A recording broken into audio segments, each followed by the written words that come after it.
Kalamazoo organization, I think, serves as a model for many of these library associations, which I view as the earliest form of women's clubs in Michigan.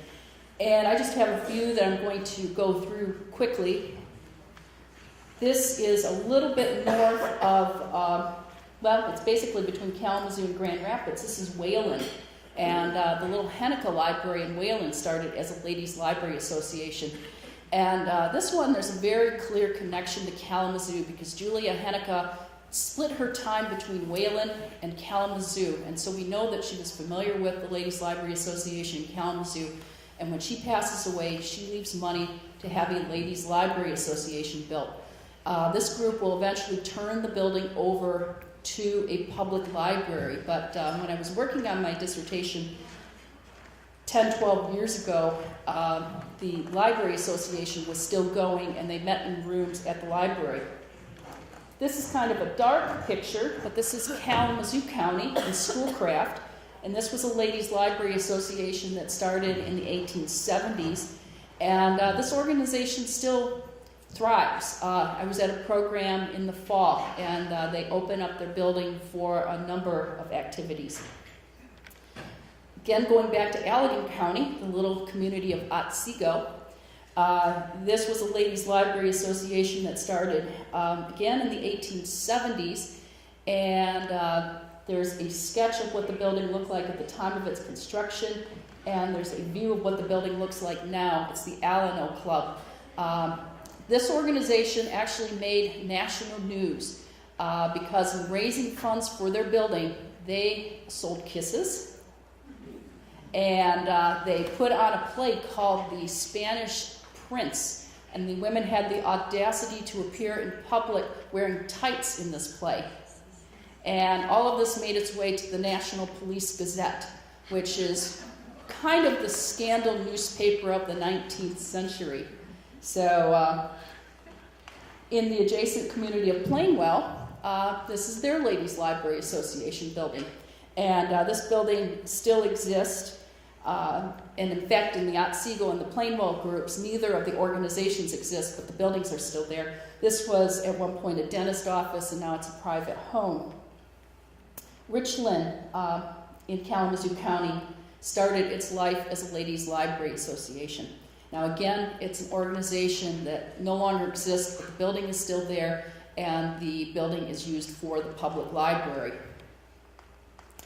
And this is in Van Buren County in South Haven. This is the Scott Club, and they've got a very, very lovely building and an organization that they are still meeting and they are still going strong.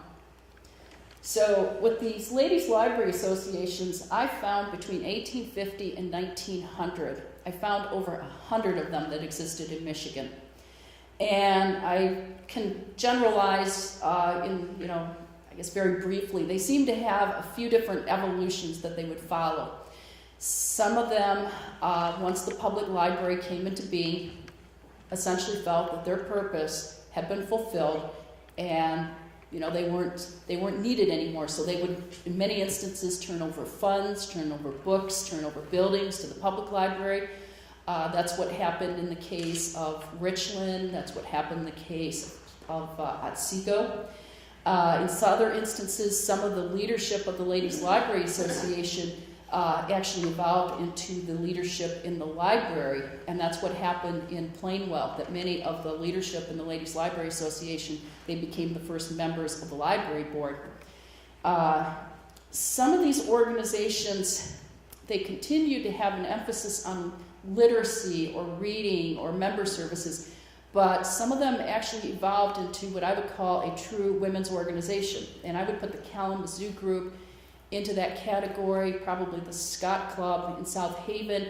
Literacy is still at the core, but they've moved into the Kalamazoo group. They do a project called Books for Babies. They support Girls Town. They provide scholarships, and they still use that magnificent clubhouse of theirs. So now the women's clubs. And this is where I'm kind of continuing my research and trying to figure out where and how these groups all fit together. But the first professional women's organization was a group called Cirrhosis.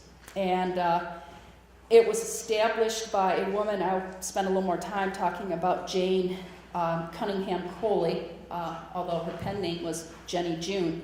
But that begins in New York in 1868, at the same time that the New England Women's Club is formed in Boston. And the New England Women's Club had, again, more of an emphasis on literary pursuits. And in the case of the New England Women's Club, early members included women like Julia Ward Howe, Mary Livermore, Lucretia Mott, and Lucy Stone. So they had some pretty influential people, and in fact, Lucinda Hinsdale Stone out of Kalamazoo was a known entity, and she was considered an honorary member of the New England Women's Club.